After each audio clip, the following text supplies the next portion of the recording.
Children of God, in recent days, social media was filled with posts saying, I am one with Pope Leo. People from different countries, cultures, and backgrounds shared the same message of unity. These posts came as a response to his strong statements on peace and his criticism of divisive leadership, including figures like Donald Trump. For many, it was a sign of support for a voice that called for dignity and dialogue. Others joined simply because they felt connected to the message of peace he consistently proclaimed.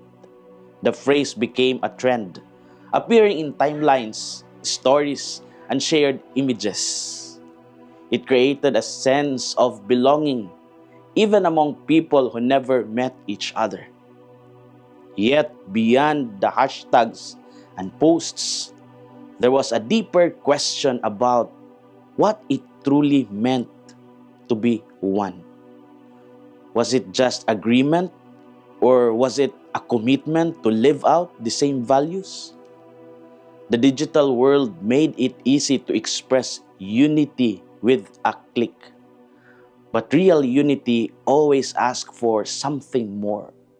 In the Gospel of John, Jesus used the image of the vine and the branches to explain what true connection looked like.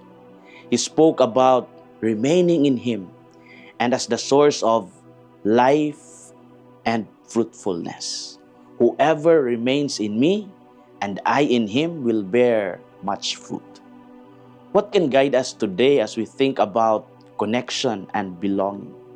First, real connection is not declared, it is lived.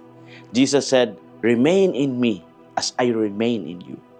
He described a relationship that required constancy and not that just expression.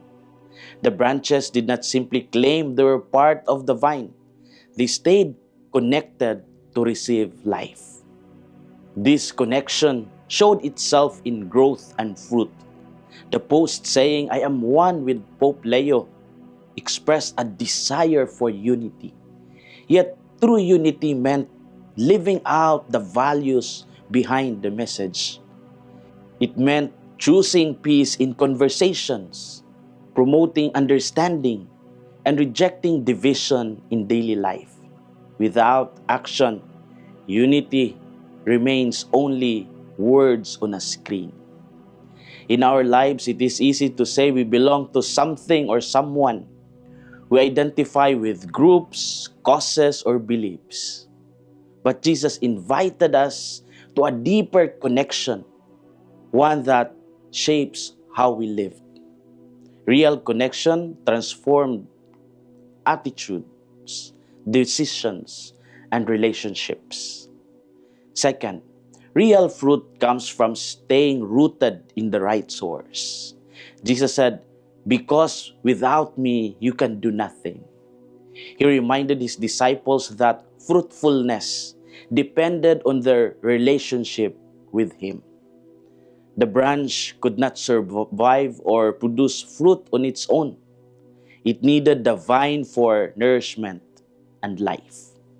The unity seen online was powerful, but it risked becoming shallow if not rooted in something deeper. When we connect only at the level of opinion or emotion, it fades quickly.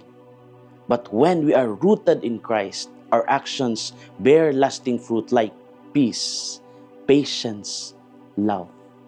In our daily experience, we sometimes rely on our own strength or follow what is trending. Yet, these sources can leave us empty.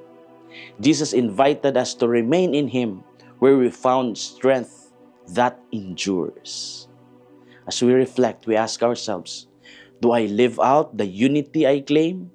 Or do I stop at words and expressions? Do I stay connected to Christ in my daily life? Or do I really rely only on my own? Do my actions bear fruit that reflects peace, love, and understanding? Children of God, the image of the vine and the branches reminds us that life flows from connection. Unity is not built by slogans, but by shared life and purpose. The world offers many ways to feel connected, but not all connections give life. Jesus showed a connection that sustained and transformed. The invitation is simple, but at the same time very demanding. Stay connected. This is Father Felmar, SVD, your good news caster from Radio Veritas Asia, the voice of Asian Christianity. And may the Almighty God bless you, the Father, the Son, and the Holy Spirit. Amen. Thank you for watching and listening. Stay inspired every day with our daily reflections. Be part of our growing online community of faith and inspiration. Don't miss a single reflection. Follow us on our social media platforms